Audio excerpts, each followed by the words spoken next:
आज की ये वीडियो एक हरियाणा की 19 साला लड़की पर है जिसकी बॉडी ऐसी हालत में पाई गई थी कि आप और हम सोच भी नहीं सकते। हरियाणा की ये लड़की कुछ दिन पहले अपने घर से गायब हो गई थी। उसके ठीक 2 दिन बाद जब उसकी बॉडी मिली तो ना ही उसकी बॉडी पर अपना ही सर अटैच था और ना ही उसके चेहरे पर कोई स्किन बची हुई थी। इमेजिन करें कि इस लड़की के साथ यहाँ क्या हुआ होगा कि ये 19 साल की लड़की हरियाणा के गांव सिंघानी में एक प्राइवेट स्कूल में जॉब करती थी।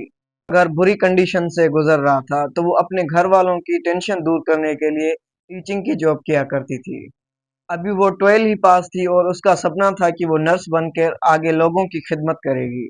लेकिन 11th अगस्त को वो अपने प्ले स्कूल से फारिग होने के बाद दिन के 2 बजे करीब एक नर्सिंग कॉलेज गई थी और वो कॉलेज जाकर कोर्स के बारे में पूछताछ करने गई थी। लेकिन उसे क्या पता कि जिस फ्यूचर के लिए वो आगे प्लान कर रही थी, लेकिन वो फ्यूचर कभी आएगा ही नहीं। 11th अगस्त के दिन मनीषा के बाप को मनीषा की मोबाइल से एक फोन कॉल आती है एंड ही कॉल बैक हर, लेकिन उसकी मोबाइल से कोई भी रिप्लाई नहीं आता। तो बहुत सारी फोन कॉल करने के बाद मनीषा के घर वालों के लिए ये एक बहुत ही बड़ी सिचुएशन थी, क्योंकि मनीषा ऐसी लड़की थी ही नहीं कि वो जो इतना टाइम घर वालों को बिना बताए घर से बाहर जा सके। एंड देन नाउ वो पुलिस वालों के पास गए एक मिसिंग पर्सन की रिपोर्ट लिखवाने, और उन्होंने ऐसी रिपोर्ट लिखने से सख्त मना कर दिया, क्योंकि पुलिस वालों का ये भी कहना था कि ऐसा भी हो सकता है कि मनीषा को बहुत टाइम नहीं हुआ वो अपनी ही मर्जी से कहीं गई हो। लेकिन वो ऐसी लड़की जो अपने ड्रीम्स को लेकर बहुत सीरियस थी, क्या वो ऐसा कर सकती थी? उसी दिन वो अपने कॉलेज में अपने फ्यूचर के बारे में बहुत ही कुछ करने के लिए एडमिशन लेने गई थी। वो किसी को बिना कुछ बताए अपने घर से ऐसे भाग कैसे जाएगी? उसके बाद मनीषा के घर वालों ने पुलिस पर काफी बहुत प्रेशर डाला और उसके बाद उन्होंने एक मिसिंग पर्सन की रिपोर्ट लिखी।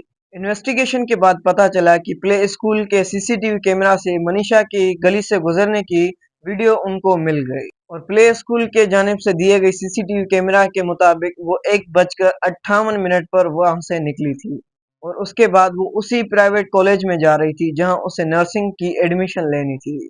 जब पुलिस वहां पहुंची तो वहां नशे में धुन एक 3 आदमी पुलिस को मिले।